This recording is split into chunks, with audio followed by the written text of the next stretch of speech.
So I'm standing out here in a pivot of my Derby Timothy. It's basically a little over my belly button. It's Derby is the variety. I'm at 4,800 feet elevation roughly, and this hay is flat cooking.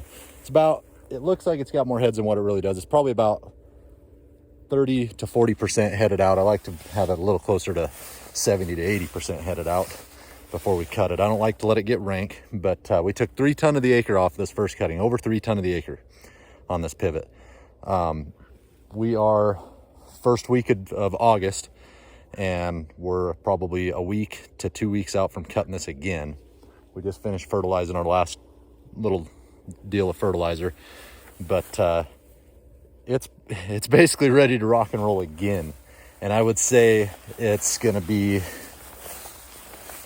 between 2.5 and 3 ton of the acre this go around. I'm really hoping for 3 ton. I think it's gonna go 3 ton. Basically, I look for brown stem. I don't really see a whole lot. I see a little bit of rust on some of the tips of the leaves, but I'm not seeing a whole lot of brown stem. The press is gonna want it nice and clean and green. And this pivot is clean. I planted it in the spring. A lot of people don't plant their Timothy in the spring. I planted this in the spring of last year. And boy, it really established well. We put about 200 units of nitrogen annually on all of our grass.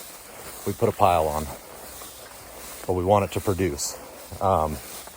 This one, let's see here. Actually, it comes out a little different because I'm probably about 140 units of nitrogen, and then I do about 60 units of phosphate on it, and then some composed and whatnot. So it doesn't all come out nitrogen, but we're about 200 units of fertilizer on our grass every year to get it to look like that. And it works out really well because all our grass goes for pretty good premium, but you gotta make sure it goes up nice, or you're not gonna get that, and then you're gonna just be pissing money away on fertilizer. But grass does take a lot of fertilizer. This one with the Derby, the reason we went this way is it's supposed to do better in the heat. We're probably in one of the hotter summers I've ever seen in Nevada. One of the driest summers I've seen. It's basically been 100 degrees since the second week of June up until now, and it's still 90 to 100 degrees every day. Hot at night, and this stuff, it really kicks butt. I'm really impressed. I've planted Kittitas in the past. It's got a superior color in the spring, but it falls on its face when it gets hot. I've done Top Hat Timothy. There was another one I did. We tried Hero, and I just,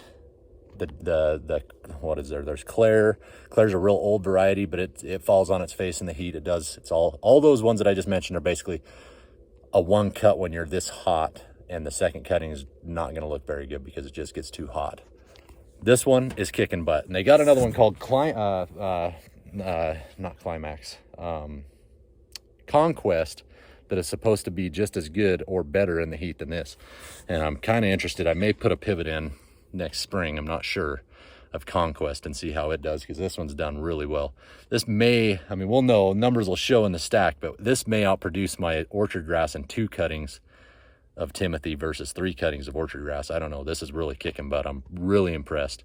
So that's what that is. We're basically, I don't know. I'll probably end up having to cut a third off of it if I cut it in 2 weeks, because we still got quite a bit of grow time left. So I'll have to clip it again. I'm sure it won't be much, but I'll have to clean the field off before winter time.